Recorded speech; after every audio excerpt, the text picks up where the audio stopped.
தேசிய கல்விக் கொள்கையில் இணைந்தால் SSA நிதி உடனடியாக கிடைக்கும் என மத்திய அரசு அழுத்தம் கொடுக்கிறது என அமைச்சர் அன்பில் மகேஷ் தெரிவித்திருக்கிறார். அண்மைச் செய்தியாக பார்த்து வருகிறோம். 573 கோடி ரூபாய் மட்டுமல்லாமல் கடந்த ஆண்டு வர வேண்டிய 249 கோடி ரூபாயும் மத்திய அரசு நிறுத்தி வைத்திருப்பதாக அமைச்சர் தெரிவித்திருக்கிறார். இது தொடர்பான கூடுதல் விவரங்களை வழங்குவதற்காக செய்தியாளர் பக்ருதீன் இணைப்பில் இருக்கிறார். வணக்கம் பக்ருதீன், விவரங்கள்.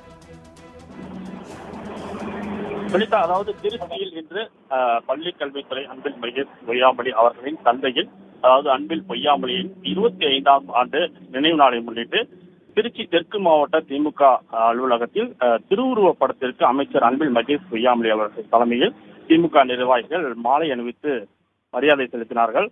குறிப்பாக இதனைத் தொடர்ந்து செய்தியாளர்களிடம் பள்ளிக்கல்வித்துறை அமைச்சர் அன்பில் மகேஷ் பொய்யாமொழி அவர்கள் கூறும்போது, மத்திய அரசிடமிருந்து பள்ளிக் கல்வித்துறைக்கு மட்டும் கடந்த ஜூன் மாதம் வரை 573 கோடி ரூபாய் வர வேண்டியது உள்ளது, தற்போது வரை வராமல் உள்ளது எனவும், இது தொடர்பாக திமுகவினுடைய நாடாளுமன்ற உறுப்பினர்கள் மற்றும் கூட்டணி கட்சியினர் சேர்ந்து நாடாளுமன்ற உறுப்பினர்கள் அனைவரும் மத்திய கல்வித்துறை அமைச்சரை சந்தித்து வலியுறுத்தி வருகிறோம்.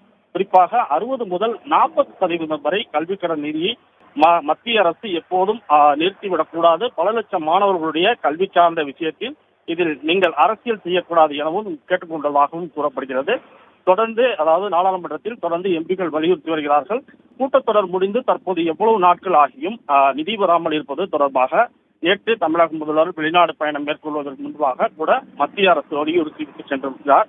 குறிப்பாக 573 கோடி மட்டுமல்லாமல் கடந்த ஆண்டு வர வேண்டிய 249 கோடியும் மத்திய அரசு நிறுத்தியுள்ளது என செய்தியாளர் சந்திப்பில் தெரிவித்திருக்கிறார்.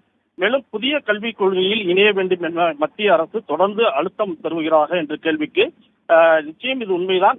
பள்ளி கல்வித்துறையில் தமிழக அரசு சிறப்பான முறையில் செயல்பட்டு வருகிறது என்ற முறையில் மத்திய அரசு அதனை ஊக்கப்படுத்த வேண்டும் என்பதை மறந்து விடுகிறார்கள். கொள்கை என்பது விவாதம் சார்ந்த கொள்கை, அதற்காக நிதியை நிறுத்துவது நியாயமல்ல.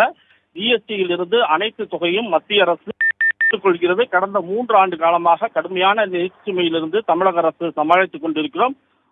அதே போன்றுதான் கல்விக்கான நிதிச்சுமையும் சமாளிக்கப் போகிறோம் என்றார். கடுமையான நிதிச்சுமைகள் வந்தாலும் மாணவர்கள் மற்றும் ஆசிரியர்களுக்கு தேவையான அனைத்துகளையும் இந்த அரசு தமிழக முதலமைச்சர் செய்வார் என்று செய்தியாளர் சந்திப்பில் தெரிவித்திருக்கிறார்.